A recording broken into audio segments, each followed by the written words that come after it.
My husband recently passed away. I found out that he has another child he has kept a secret from me. My life was turned upside down last month when I was informed of my husband's death in a work-related accident.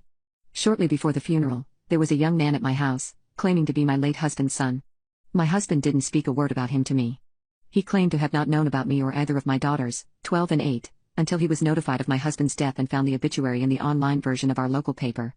The young man was 18 and must have been born before I met my husband. He also claimed his own mother died years ago and was never to his memory in a relationship with my husband. So the boy's existence is not proof of infidelity on my husband's part. However, I still feel just as betrayed. My husband never breathed a word of him to me. This boy lives in the UK where my husband sometimes worked. He traveled a lot in his line of work and I can't help but wonder how many other secret children he had. This boy had pictures with himself and my husband at various ages.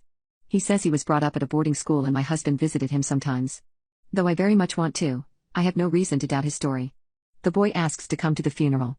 I want to say no, but I feel like I have no right. My kids see me talking to this stranger and poke their heads in to ask what's going on. Before I can stop him, the boy introduces himself to them as their half-brother. Now not only do I have to figure out how to cope with all this information myself, but I also have to find some way to explain it to my children? My 8-year-old doesn't seem to get the full implications of her father keeping this kind of secret from all of us, but my 12-year-old is clearly upset, although she won't talk about it with me. At the funeral the boy kind of lurked in the corner, but when lunch was served afterwards he approached both my girls and was playing games with them. I didn't think this was appropriate, and when I told him so he apologized.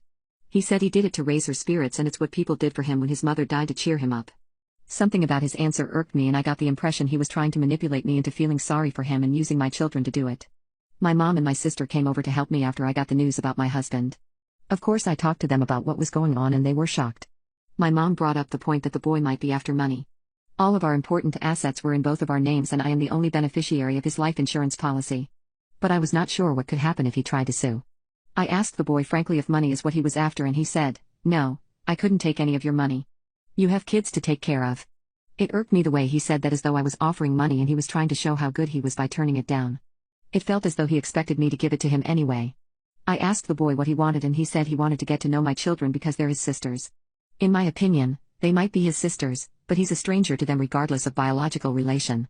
Apparently at the funeral he told my 8-year-old he was going to ask me if he could take my girls to the aquarium, and so that got her hopes up about it before I could even make a decision. I said yes only if my mom or sister went with them, because I wasn't about to let my girls go with a strange man no matter what. Over the next week he also took my girls to the park, ice cream place, and the lake, with my sister as a chaperone every time. I agreed to this and it was helpful because it gave me a chance to break down and cry to my mom without the girls around. When he left, my 8-year-old hugged him and told him not to go, and he said, "I promise I'll come visit again." I stepped in and said, "No, I think it would be best if you didn't come back here." He looked hurt and my 8-year-old cried, but I was sick of him promising things without getting approval. She thinks it's a cool mystery like from a TV show that she has a secret brother, and she doesn't realize how disturbing it is that her father hid his existence. My sister asked me later why I told him not to come back, and I told her I think the whole thing is weird. I don't know this boy or his real intentions. He could be some kind of weirdo trying to get my girls alone. My sister says I judged without ever getting to know him, and he seems like a very sweet young man. He grew up mostly without a family, and he could have been jealous that my girls got all his father's attention, but instead he wanted to connect with them. My opinion is that even if those are his intentions and he's totally innocent, I still don't want him around my home or my girls.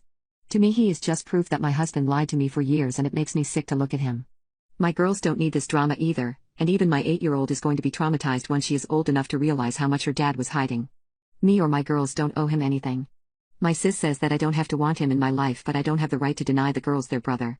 She pointed out social workers do everything they can to avoid separating siblings because of the trauma. I said it's not the same thing because my girls have only known this brother for a week. I thought my 8-year-old would get over her brother, and she did go several weeks without asking about him, but yesterday she asked about him again. I feel bad about ever allowing them to go anywhere together and bond. I wish I'd handled the whole thing differently, and now I don't know how to explain the situation to my kids. My 12-year-old hasn't asked about her brother, but she has been extremely closed off since her father's death, and I don't know how this issue might be complicating what she's feeling.